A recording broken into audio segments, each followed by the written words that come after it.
मेरा नाम सैयद जाफ़र हुसैन।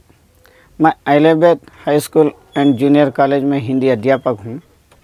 आज हम 9वीं कक्षा का 12वां पाठ उपभोक्तवाद की संस्कृति, इसके बारे में चर्चा करेंगे। ये श्यामचरण दुबे जी लिखे हुए हैं। इनके बारे में थोड़ा अपन जानकारी भी लेंगे कि इनका परिचय क्या है। श्यामचरण दुबे का जन्म सन 1922 में हुआ। मध्य प्रदेश के बुंदेलखंड क्षेत्र में वो प्लेस में इन्हों पैदा हुए। उन्होंने नागपुर विश्वविद्यालय से मानव विज्ञान में पीएचडी की।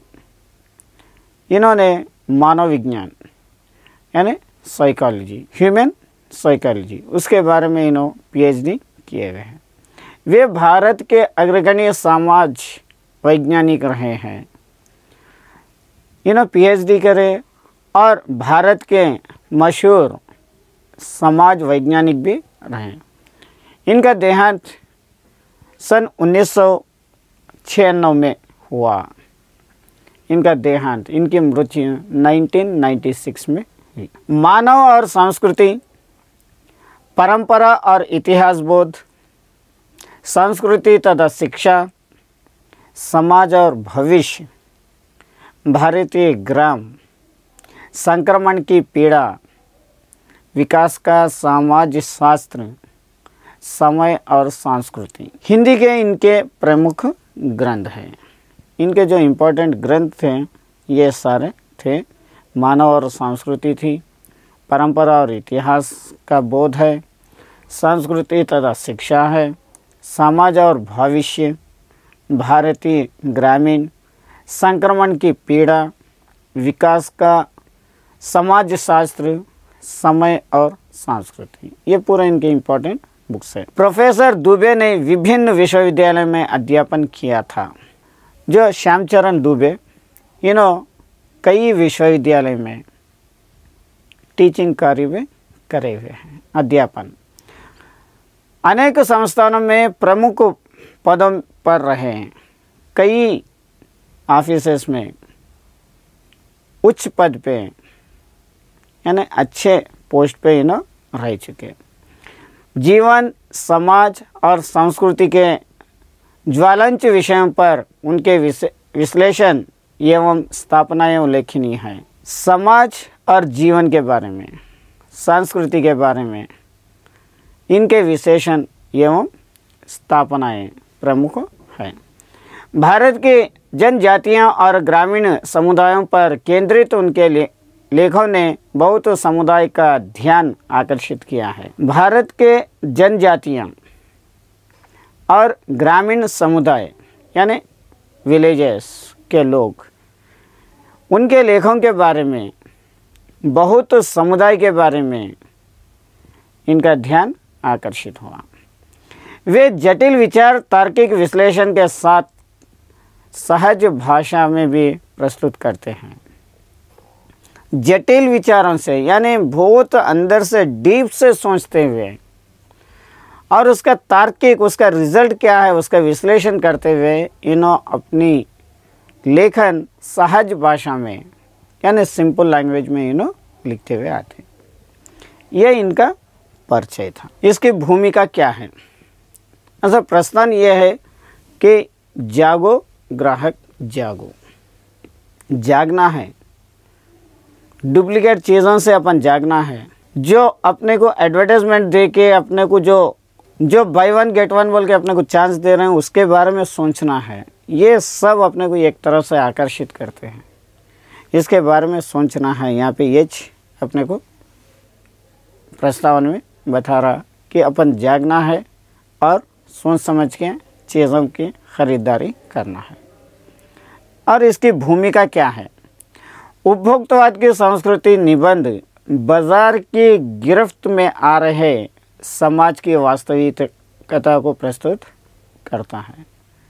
जो ये पाठ है उपभोक्तावाद की संस्कृति, ये जो निबंध या पाठ जो बाजार के गिरफ्त में जो लोग आ रहे, असलियत के पता नहीं मालूम तो ऐसा आ रहे, उनको असलियत की जानकारी देने के लिए यह पाठ लिखा गया।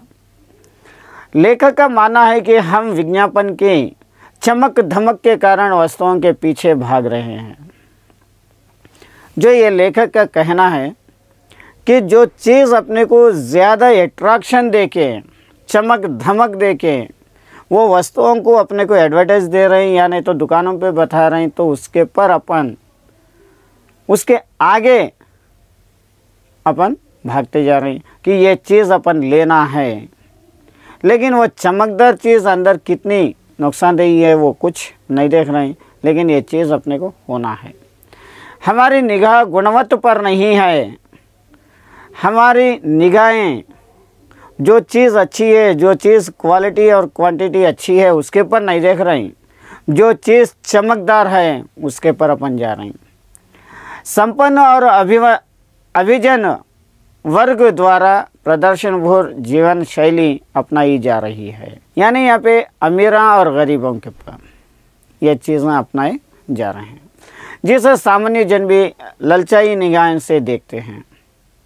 जो चीज़ें चमक धमक के बता रहे हैं, जो चीज़ें बता रहे हैं, ये क्या है, गरीब लोग भी वो चीज़ें खरीदने के लिए आगे जाते रहते हैं।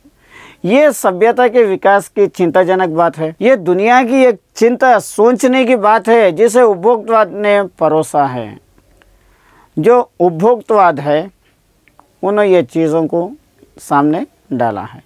लेखक की यह बात महत्वपूर्ण है कि जैसे जैसे ये दिखने की संस्कृति फैलेगी, सामाजिक अशांति और विषमता भी बढ़ेगी। जिस तरीके से ये चीज़ें बढ़ते रहेंगे उससे सामाजिक अशांति, समाज में अशांति फैलेगी और विषमता भी, यानी लड़ाइयाँ वो भी हो सकते हैं कि ये चीज़ अच्छी है, बुरी है, मेरी है, तेरी। इस तरीके से यहाँ पे भूमिका को प्रस्तुत किया गया है। इनकी भूमिका ये। अब अपन पाठ में जाएंगे।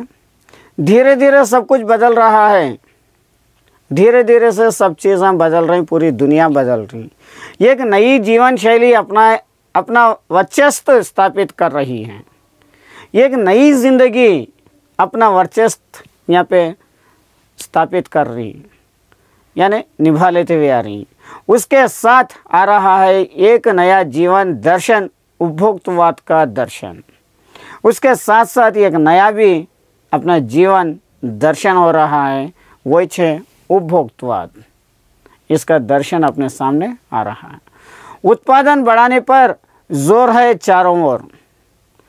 उन लोगों का जो प्रोडक्ट है उसको बढ़ाने के लिए चारों तरफ से जोर डाले हुए हैं। कंपटीशन चल रहा, हमारा ज़्यादा बिकना है, हमारा ज़्यादा बिकना है, हमारा सेल ज़्यादा होना है, हमारा सेल ज़्यादा होना है। इस तरीके से कंपटीशन के ऊपर ये चलते आ रहा। ये उत्पादन आपके लिए है, आपके भोग के लिए है, आपके सुख के लिए है। ये जो प्रोडक्ट है आपके लिए है, आप इस्तेमाल करने के लिए है, आपके सुख के लिए है। सुख की व्याख्या बदल गई। जो सुख यानी आपको बिल्कुल आराम देने वाली व्याख्या जो है यहाँ पे पूरी बदल गई। उपभोग ही सुख है, जो इस्तेमाल कर रहा उन्हें ही सुख है। एक सूक्ष्म बदलाव आया है नई स्थिति में। एक छोटा सा सूक्ष्म, एक छोटा सा बदलाव आया यहाँ पे, ये एक नई स्थिति में। उत्पाद तो आपके लिए है, पर आप भूल जाते हैं कि जाने अनजाने आज के माहौल में आपका चरित्र भी बदल रहा है। उत्पादक भी बदल जा रहे हैं, खरीदने वाले भी बदल रहे हैं, बेचने वाले भी बदल रहे हैं। लेकिन ये आप भूल जाते हैं कि जाने अनजाने में हम किस रास्ते पे जा रहे हैं, किस माहौल में जा रहे हैं। यहाँ पे अपना कैरेक्टर भी बदल जा रहा है और आप उत्पाद के समर्पित हो जाते रहे। जो चीज़ यहाँ मार्केट में आती जा रही, उत्पाद होते जा रही, बन के आते जा रही, उसके ऊपर आप आकर्षित हो जा रहे हैं। विलासिता की सामग्रियों से बाजार भरा पड़ा है। जो आप लोगों को एंटरटेनमेंट करने के लिए कई चीज़ें बाज़ार में पड़े हुए हैं, जो आपको लुभाने की जी तोड़ कोशिश में निरंतर लगी रहती हैं। ये चीज़ें आपको अट्रैक्शन करने के लिए, लुभाने के लिए हर एक चीज़ भी आपको लुभाने के लिए कोशिश कर रही, हर हमेशा आपके पीछे लगे हुए रह रही। दैनिक जीवन में काम आने वाली वस्तुओं को ही लीजिए। हर रोज़ अपने को काम को आने वाले चीज़ों कुछ अपन एग्जाम्पल में ले लिए। टूथपेस्ट चाहिए, अपन हर रोज़ इस्तेमाल करने के लिए एक टूथपेस्ट तो होना है। ये दांतों को मोती जैसा चमकीला बनाता है। जो टूथपेस्ट है ये क्या है, दांतों को अपन इस्तेमाल करते ये दांत चमकीला। ये मुंह की दुर्गंध हटाता है और मुंह में जो बदबू आती रहती है उसको भी हटाता है। ये मसलों को मजबूत करता है और ये मसले है ना उसको भी, मसलों को भी मजबूत करता है। और यह पूर्ण सुरक्षा देता है। यह सुबह से शाम तक आपको रक्षा देता है। वह सब करके जो 3-4 पेस्ट अलग अलग करते हैं, इस तरीके से एडवर्टाइजमेंट देते हुए 3-4 किस्म के पेस्ट अलग अलग आते हैं। किसी पेस्ट का मैजिक फार्मूला है। हर एक पेस्ट में थोड़ा सा मैजिक फार्मूला वहाँ पे रखे हुआ बने हुआ है। थोड़े जने अलग अलग चीज़ का इस्तेमाल करते थोड़े जने, लेकिन पर है वहाँ पे सिर्फ टूथपेस्ट। देखिए ये टूथपेस्ट मैजिक से आप लोग क्या हो जा रहे हैं, अपन पूरे चेंजेस हो जा रहे हैं। कोई बबूल का या नीम के गुणों से भरपूर है। कोई पेस्ट देख लेंगे अपन एग्जाम्पल के लिए तो बबूल या नीम से भरे हुआ है। कोई ऋषि मुनियों के द्वारा स्वीकृत तथा मान्य वनस्पति के खनिज तत्वों से मिश्रित से बना हुआ है। और थोड़े पेस्ट जो ऋषि मुनिया इस्तेमाल करे थे, जो जड़ी बूटी उससे बने हुआ है। जो चाहे चुन लीजिए, आपको जो मर्जी में आए वो ले लीजिए। यदि पेस्ट अच्छा है तो ब्रश भी अच्छा होना चाहिए। आकार, रंग, बनावट, पहुँच और सफाई की क्षमता में अलग अलग। जो ब्रश बना रहे हैं वो भी आपके आकार में हों दो, रंग में हों दो, उसकी बनावट में हों दो। ये दांतों तक और मसड़ों तक पहुंचने के लिए और वहाँ पे साफ़ करने के लिए ये सब अलग अलग किस्म के होना चाहिए। एक से बढ़कर एक है। ये ब्रशां भी एक से बढ़ के एक है। मुंह की दुर्गंध से बचने के लिए माउथवॉश भी चाहिए। अब तो पहले अपने को पेस्ट इस्तेमाल कर रहे थे। पेस्ट में आपको क्या कि मुंह की दुर्गंध हटा रहा और क्या कि मसड़ों को मजबूत कर रहा और दांतों को चमकीला कर रहा। और उसके साथ साथ आपको ब्रश के ऊपर आ गए, ब्रश की बनावट के लिए आ गए, और उसके साथ आप आ गए अपन एक नया मुंह की दुर्गंध हटाने के लिए माउथ वॉश। सूची और भी लंबी हो सकती है और इस तरीके से अपन एक एक चीज़ देख लेते हुए गए तो अपनी लिस्ट और लंबी हो सकती है। इतनी चीज़ों का ही बिल काफ़ी बड़ा हो जाएगा। अब एक एक चीज़ आप बढ़ा लेते हुए जाएंगे तो आपकी बिल बिल्कुल बढ़ते जाएंगे, क्योंकि आप शायद बहुविज्ञापित और कीमती ब्रांड खरीदने ही पसंद करें। क्योंकि आप एक बार मॉल्स में चलेंगे, शॉपिंग मॉल्स में, तो आप यही सोचेंगे कि अपन भी अच्छे कीमती चीज़ें खरीदेंगे और इसके साथ साथ जो भी वहाँ पे बताया जा रहा, पहले पेस्ट ले लेंगे, उसके बाद कि ब्रश ले लेंगे, उसके बाद कि आप माउथ वॉश। ऐसा पहले तो आप ब्रश और पेस्ट के ऊपर जाते थे, अब नया आइटम आपको साथ आ गया माउथ वॉश। और पहले आप जो पेस्ट इस्तेमाल करते थे उसको हटा दिए, अब नया ब्रांड के ऊपर आ गए। इस तरीके से हर एक चीज़ को भी आपको बदलाते जा रहा। यानी आप जो चीज़ खरीदने वाले थे पहले से, उसे हट के आप आगे के चीज़ों पे चले जा रहे हैं। यहाँ पे आपकी बिल ज़्यादा भी आएंगी और आप सोचते हुए रहेंगे तो और लंबी बिल भी आपके साथ आ जाएंगी। सौंदर्य प्रसाधन की भीड़ भी चमत्कृत कर देने वाली है। अब आप खूबसूरती के लिए जाइए, अब खूबसूरती की बिल भी आपको बहुत बढ़ते हुए जाएंगी। हर माह उसमें नए नए उत्पाद जुड़ते जाते हैं। ये खूबसूरती के लिए उसमें हर महीने नए नए आइटम्स आते हुए रहते हैं। साबुन ही देख लीजिए, एक साबुन कुछ अपन लिख लेंगे। पहले अपन एक किस्म का साबुन इस्तेमाल करते थे, अब यहाँ पे साबुनों के एडवर्टाइजमेंट ज़्यादा आते रहे हैं, अब उसके ऊपर अपनी नज़र चले जाती रहती है। एक में हल्की सी खुशबू है, एक साबुन में ज़रा खुशबू है, दूसरे में तेज़ है और दूसरे साबुन में ज़्यादा तेज़ खुशबू है। एक दिन भर आपके शरीर को तरोताज़ा रखता है, दूसरा पसीना रोकता है। एक साबुन को आप देख लेंगे तो वो दिन तमाम आपको क्या कि एक्टिव रख रहा और दूसरा क्या है, आपके जिस्म के पसीने को रोक दे रहा, और तीसरा है जर्म से आपकी रक्षा करता है, और कीटाणु आपके पास नहीं पहुंचे तो ऐसा उसकी रक्षा कर रहा। ये लीजिए शुद्ध गंगा जल में बना साबुन। अब दूसरा देखिए, गंगा जल में बने हुआ साबुन। चमड़ी को नर्म रखने के लिए ये लीजिए सिनी स्टार्स के सौंदर्य रहस्य उनका मनपसंद साबुन। ये देखिए आपकी चमड़ी को भी, आपकी स्किन को भी पूरा नरम, एकदम नरम रखेंगे आपके त्वचा को, और शरीर की पवित्रता रखेंगे। और आपके फिल्म एक्टर्स इस्तेमाल कर रहे हैं, ये लीजिए ये साबुन। सच्चाई का अर्थ समझना चाहिए। ये लीजिए शरीर की पवित्र रखना चाहते हैं। अब यहाँ पे सच्चाई का अर्थ अपने को समझाते हैं कि अपने ये शरीर पवित्र रखने के लिए ये लीजिए महंगाई है, पर आपको सौंदर्य में निखार ला देगी। ये साबुन बहुत महंगा है, लेकिन आपकी खूबसूरती में एकदम निखार लाएंगे। समृद्ध महिलाओं के ड्रेसिंग टेबल पर 30-30 हज़ार के सौंदर्य सामग्री होनी तो मामूली बात है। अब देखिए मालामाल जो लोग रहते हैं, उन लोगों के टेबल पे, ड्रेसिंग टेबल के पर कम से कम 30-30, 40-40 हज़ार के कॉस्मेटिक्स रहना ये तो मामूली बात है। पेरिस से परफ्यूम मंगाएंगे, इतना ही और खर्च हो जाएगा। और परफ्यूम भी यहाँ का लोकल क्यों लेना, बाहर से मंगा लेंगे। ये परफ्यूम भी पेरिस से मंगा लेते हैं। ये प्रतिष्ठा चिन्ह है, ये इज़्ज़त का सवाल है। समाज में आपकी हैसियत जताते हैं। अगर से आप सस्ता वाला लेंगे तो आपके समाज में इज़्ज़त नहीं रहेंगी, इसलिए आप कीमती चीज़ मंगा लीजिए आपकी हैसियत के हिसाब से। पुरुष भी इस दौड़ के पीछे नहीं है। पहले उनका काम साबुन और तेल से चला जाता था, आफ्टर शेव और कैलिन के बाद में आ गया। पहले साबुन और तेल से पुरुष इस्तेमाल करते थे, अब वो चले गया। अब नए नए आइटम्स इन लोगों को भी आ गए, शेव और कॉलिन का इस्तेमाल करना इस तरीके से। अब तो इन चीज़ों में दर्जनों 2 दर्जन चीज़ें और जुड़ गए हैं। और तेल के साथ शैम्पू बोल के, शैम्पू के साथ और कह कि बालों को ठहरा करने के लिए इस तरीके से नए नए चीज़ें और दर्जनों 2 दर्जन और मार्केट में आ गए। छोड़िए इस सामग्री को, ये चीज़ों को पूरों को छोड़ दीजिए, वस्तु और परिधान की दुनिया में आइए और जो चीज़ें इस्तेमाल कर रहे हैं और दुनिया के, ये दोनों के बीच में आइए।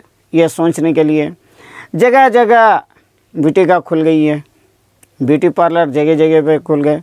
नए नए डिज़ाइंस के परिधान बाज़ार में आ गए हैं, नए नए चीज़ें बाज़ार में आ गए। ये डेंड्री है और महंगी भी, ये डेंड्री है और महंगी भी है। पिछले वर्ष के फैशन इस वर्ष शर्म की बात है। गए तो साल ये चीज़ अपन इस्तेमाल करें, ये साल भी वही चीज़ इस्तेमाल करना है क्या? छी, शर्म की बात है। घड़ी पहले समय दिखाती थी, घड़ी एक एग्जाम्पल और ले लेंगे। घड़ी अपने को टाइम दिखाती है, उसके यदि यही काम लेना है तो 400-500 रुपये में मिल जाएगी। अगर से सिर्फ अपन टाइम देखने के लिए घड़ी का इस्तेमाल कर रहे हैं तो 400-500 रुपये में या 1000 के अंदर अपने को मिल जाएंगे। हैसियत जताने के लिए आप 50-60 हज़ार से लेकर 1 लाख 1.5 लाख की घड़ी भी ले सकते हैं। और ये 400-500 रुपये की घड़ी भी वो इस टाइम बताती, लेकिन आप आपके हैसियत के लिए 50-60 हज़ार से लेके 1 लाख 1.5 लाख की घड़ी का भी इस्तेमाल आप कर रहे हैं। ये भी आपको वही टाइम बताएंगे, वो भी आपको वही टाइम बताएंगे। संगीत की समाज हो या नहीं, कीमत म्यूज़िक सिस्टम ज़रूरी है। आपको संगीत बजाने आता या नहीं आता, आप गाने सुनते या नहीं सुनते, आपको म्यूज़िक बजाने आता या नहीं आता, ये सब नहीं है।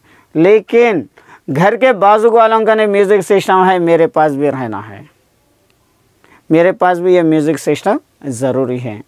कोई बात नहीं यदि आप उसे ठीक तरह चला भी ना सकें, लेकिन आप उसे ठीक तरह से चला तो नहीं सकते, लेकिन आपके पास होना ज़रूरी है, क्योंकि इज़्ज़त का सवाल है। बाजू घर वालों का नहीं है, मेरे पास नहीं है, यह है। कंप्यूटर काम के लिए तो खरीदी जाते हैं। अब कंप्यूटर को देखेंगे अपन अपने काम के लिए इस्तेमाल करते हैं, महज दिखावे के लिए उन्हें ख़रीदना बेकार है। आप काम के लिए इस्तेमाल कर रहे हैं तो अच्छा है, आपको काम ही नहीं आता, आपको कुछ काम नहीं है, खाली दिखावे के लिए है, तो वो चीज़ आपके लिए बेकार है। कंप्यूटर वाले चीज़ों वालों की संख्या भी कम नहीं है, जो कंप्यूटर्स ख़रीदने वालों की संख्या भी कम नहीं है। खाने के लिए 5 सितारा होटल है। अब देखिए ज़्यादा दौलतमंद वाले खाने के लिए 5 स्टार होटल चले जाते हैं, वहाँ तो अब विवाह भी होने लगे हैं। अब ये 5 स्टार होटल्स में हो, 5 स्टार्स में हर एक में भी आजकल शादियाँ भी होने लगे। बीमार पड़ने पर भी 5 सितारा अस्पताल में आइए। अब इस तरीके से रहेगा तो आप बीमार भी पड़ेंगे, थोड़ा सा बुखार भी आएगा तो 5 स्टार हॉस्पिटल में जाइए आप। सुख सुविधाएं और अच्छे इलाज के अतिरिक्त ये अनुभवी काफ़ी समय तक चर्चा का विषय भी रहेगा। आप अगर से 5 स्टार हॉस्पिटल में चले गए तो वहाँ तो आपको सुख सुविधाएं तो पूरी तरीके से देते, लेकिन उसके बाद आप बाहर आ गए, हॉस्पिटल से घर आ गए, तो आपकी चर्चा काफ़ी होती रहेंगी। क्या इलाज हो गया वहाँ पे, कितना अच्छा इलाज था, लेकिन कितने पैसे खर्चा करे वो भी सोचना है। पढ़ाई के लिए 5 सितारा पब्लिक स्कूल भी हैं। अब पढ़ने के लिए जैसे ये छोटे मोटे स्कूल नहीं, इंटरनेशनल स्कूल नहीं, सिर्फ होना है 5 स्टार स्कूल्स। शीघ्र ही शायद कॉलेजें और यूनिवर्सिटियाँ भी बन जाएंगे। अब तो स्कूल आ गए, अब जल्दी में कॉलेजेस और यूनिवर्सिटीज़ भी आ जा सकते हैं।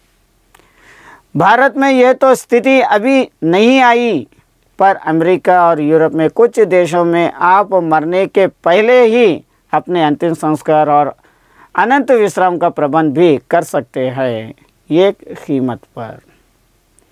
अभी हिंदुस्तान में तो ऐसी नौबत नहीं आई, लेकिन अमेरिका और यूरोप जैसे कंट्रीज़ में आप मरने से पहले आपका इंतज़ाम पूरा कर ले सकते हैं। आप मरने से पहले आप जितना क्या क्या करना है, क्या खर्चा करना है, ये पूरा उसका पूरा प्रबंध कर सकते हैं। उसके बाद आप मर सकते हैं, उसकी भी एक कीमत रहती है। आखिर में कितना प्रबंध होता है। आपकी कब्र के आसपास सदा हरी घास होगी, मनचाहे फूल होंगे। ये पूरा एस्टिमेट पहले इन्होंने ले लेते हैं। इनके कब्र के पास हरी घास बिछे हुई रहेंगी और आप जो फूला चाहे वो फूला लगा देंगे। चाहे तो फव्वारे होंगे और मंद ध्वनि के निरंतर संगीत भी। अगर से आप चाहे तो आपके कब्र के पास फव्वारे भी लगा देंगे और म्यूज़िक सिस्टम भी लगा देंगे आपके लिए। कल भारत में यही संभव हो सकता है, कल के दिन हिंदुस्तान में भी ये आ सकता। अमेरिका में आज जो हो रहा है कल वो भारत में भी आ सकता है। अब जो अमेरिका में सिस्टम चल रहा वो सिस्टम भारत में जल्दी आ जाता, इसलिए वो आ भी सकता। प्रतिष्ठा का अनेक रूप होते हैं, इज्जत के अनेक रूप होते हैं, चाहे वे हास्यास्पद ही क्यों ना हो। ये आपको हंसी में डालने वाले या नहीं तो आपकी बेइज्जती करने वाले चीज़ें क्यों ना हो। ये है एक छोटी सी झलक उपभोक्ता समाज की। ये एक छोटा एग्जाम्पल है जो उपभोक्त का समाज है उसकी। ये विशिष्टाजन का समाज है, पर सामान्य जन का भी इसे ललचाई निगाह से देखते हैं। ये तो पैसे वालों का समाज है, लेकिन जो सामान्य जन हैं उन लोग भी ललचाई से ये सब चीज़ते हैं। उनकी दृष्टि में एक विज्ञापन की भाषा में यही है राइट चॉइस बेबी। उनकी नज़र में जो एडवर्टाइजमेंट का लैंग्वेज अगर से देखें तो वही कहलाता है, यही है राइट चॉइस बेबी। अब विषय के गंभीर पक्ष में और आएँ और विषय के बारे में और गंभीर डीप से सोचते हुए आएंगे। इस उपभोक्ता संस्कृति का विकास भारत में क्यों हो रहा है? यह उपभोक्ता संस्कृति का विकास डेवलप भारत में क्यों हो रहा है? सामंती संस्कृति के तत्व भारत में पहले भी रही है। जो सामंती संस्कृति, जो पुरानी संस्कृति है, वो भारत में पहले भी थे। उपभोक्तावादी संस्कृति से जुड़ा रहा है। जो खरीदने वाला है ये संस्कृति से जुड़े हुआ था। आज समाज बदल गया है, सामंती संस्कृति का मुहावरा बदल गया है। आज दुनिया बदल गई, इसलिए इसका मुहावरा भी पूरा बदल गया। हम संस्कृति अस्मिता की बात कितनी ही करें, आज समाज के डेवलपमेंट की बात कितनी भी करें, परंपराओं का अवमूल्य हुआ है, लेकिन पुराने ज़माने की बेइज्जती भी है। आस्थाओं का क्षरण हुआ है, जो आस्था है उसकी बेइज्जती हो रही है। कड़वा सच तो यह है कि हम बौद्धिकता दस्ता स्वीकार कर रहे हैं। असलियत यह है कि हम नए ज़माने को स्वीकार कर रहे हैं। पश्चिम की संस्कृति उपनिवेशन बन रहे हैं, जो पश्चिम की संस्कृति है उसे अपना रहे हैं। हमारी नई संस्कृति अनुकरण की संस्कृति है। अपनी जो नई चाल चलन है वो सिर्फ दूसरों को देख के चल रहे हैं, वो संस्कृति के पर चल रहे हैं। हम आधुनिकता के झूठे प्रतिमान अपनाते जा रहे हैं, जो अपन नए ज़माने के जो दिखावे कर रहे हैं। प्रतिष्ठा की आंधी प्रतिष्ठान में जो अपना है उसे खबर छद आधुनिकता के गिरफ्त में आते जा रहे हैं। जो इज्जत का सवाल रख लेके अपन क्या कर रहे हैं, फिर अपनी असलियत छोड़ दे के उन लोगों की गिरफ्तार में आ रहे हैं, उन लोगों के नज़र में आ जा रहे हैं। संस्कृति की नियंत्रण शक्तियों का क्षीण हो जाने के कारण हम दिग्भ्रांत हो जा रहे हैं। जो ये संस्कृति का नियंत्रण जो कंट्रोल करने की शक्तियाँ हैं वो पूरे नुकसान हो जाने की वजह से आज हम नए दौर को अपना लेते हुए आ रहे हैं। हमारा समाज ही अन्य निर्देशन हो जाता जा रहा है। हमारा समाज आज दूसरों के ऊपर डिपेंड हो जा रहा है। विज्ञापन और प्रसार के सूक्ष्म तंत्र हमारी मानसिकता का बदल रहे हैं। जो एडवर्टाइजमेंट है वो जो एडवर्टाइजमेंट हमारे जो तंत्र है उसे बदल दे के अपनी मानसिकता को पूरा को बदला दे रहे हैं। उनमें सम्मेलन की शक्ति है, वशीकरण भी है।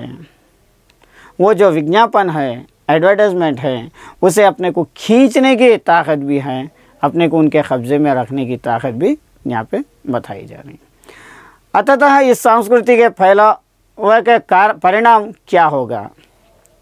आखिरी में अपन सोचा जाए तो ये संस्कृति जो फैलते जा रही है उसका रिजल्ट क्या होगा? ये गंभीर चिंता का विषय है। ये बिल्कुल डीप से सोचने का विषय है।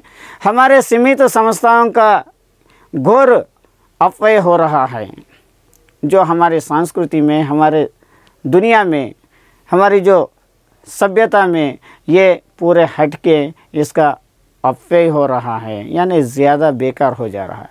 जीवन की गुणवत्ता आलू के चिप्स से नहीं सुधरती, ना बहुविज्ञापित शीतल पेयों से। जो जीवन की अच्छाई है, गुणवत्ता है, वो आलू के चिप्सों से नहीं, उससे तो नहीं बदलती, और एडवर्टाइजमेंट से नहीं, सिर्फ अपने से। भले ही वे अंतर्राष्ट्रीय हो, वो इंटरनेशनल के भी रहने दो। पिज़्ज़ा और बर्गर कितने ही आधुनिक हो, पिज़्ज़ा और बर्गर कितने के नए ये ज़माने के हो, हाईवे कूड़ा खाद्य, ये तो नए ज़माने के हैं, लेकिन ये पूरे कूड़ा कचरे के काबिल है, ये खाद्य है। समाज में वर्ग की दूरी बढ़ रही है। जो दुनिया में समाज में जी ये पूरे वर्गों की यानी पुराने नयों की पीढ़ी पूरी बदल जा रही। सामाजिक सरोकारियों में कमी आ रही है। जो समाज में जो कार्य थे उसमें भी कमी आ रही है। जीवन स्तर में भी, जीवन स्तर का ये बढ़ता अंतर आक्रोश और अशांति को जन्म दे रहा है। ये जो निरंतर ये बढ़ता हुआ अंतर जो है ये गुस्से में, अशांति में लाने के लिए एक जन्म दे रहा है। जैसे जैसे दिखावे कि यह संस्कृति फैलेगी, सामाजिक अशांति भी बढ़ेगी। जैसे जैसे ये चीज़ें बढ़ते हुए जाएंगे, समाज में अशांति फैलती रहेंगी। हमारी संस्कृति अस्तित्व का हास्य तो हो ही रहा है। हमारी जो संस्कृति है वो तो छोटी सी यानी घटते हुए आ रही है। हमारा लक्ष्य भ्रम से ही पीड़ित है। हमारा जो लक्ष्य है वो सिर्फ भ्रम होकर रह गया। विकास के विराट उद्देश्य पीछे हट रहे हैं, जो डेवलपमेंट के जो चीज़ें हैं वो पूरे पीछे हट रहे हैं। हम झूठी दृष्टि से तत्कालीन लक्ष्य के पीछा कर रहे हैं। हम झूठी दृष्टि से, हम झूठे बातों से जो लक्ष्य अपना है उसके आगे बढ़ रहे हैं, उसको पीछे कर रहे हैं। मर्यादा की टूट रही है। जो मर्यादा यानी रिस्पेक्ट देते थे वो भी टूट जा रही। नैतिक मानदंड ढीले पड़ रहे हैं, मानदंड पनिशमेंट भी ढीले हो गए। व्यक्ति केंद्रीयता बढ़ रही है। इंसान अपनी इज्जत बढ़ाने के सोच रहा है। स्वार्थ परमार्थ पर हावी हो रहा है। अच्छाई बुराई के पर हावी हो जा रही। भोग का आकांक्षाएं आसमान को छू रही हैं। जो चीज़ भोग यानी इस्तेमाल कर रहे हैं वो चीज़ें आसमान को छू रहे हैं। किस बिंदु पर रुकेगी ये दौड़? आखिर में कहाँ पे इसके पे पुलिस स्टॉप पड़ेगा? कहाँ पे ये चीज़ रुकेंगी? गांधी जी ने कहा था कि हम स्वस्थ संस्कृति प्रभावों के लिए अपने दरवाजे खिड़की खुले रखे पर अपनी बुनियादी पर कायम रहे। गांधी जी एक बात बोले थे, वो क्या है? अपनी स्वास्थ्य और संस्कृति के पर अपन कभी भी रहना है। अपने दरवाजे खिड़कियां हमेशा खुले रखना है, लेकिन ये बुनियादी अपने को अपन कायम रखना है, लेकिन दूसरी बुनियादी पे नहीं जाना है। उपभोक्त संस्कृति हमारे सामाजिक नींव को ही हिला रही है। जो ये उपभोक्त संस्कृति है ये अपने समाज को, समाज जैसे पिलर को हिला दे रही। यह एक बड़ा ख़तरा है, यह बहुत डेंजर है। भविष्य के लिए ये एक बड़ी चुनौती है। फ्यूचर में ये बहुत बड़ी चुनौती में आ जाएंगे। इसलिए उपभोक्तवाद ज़रा जागिए।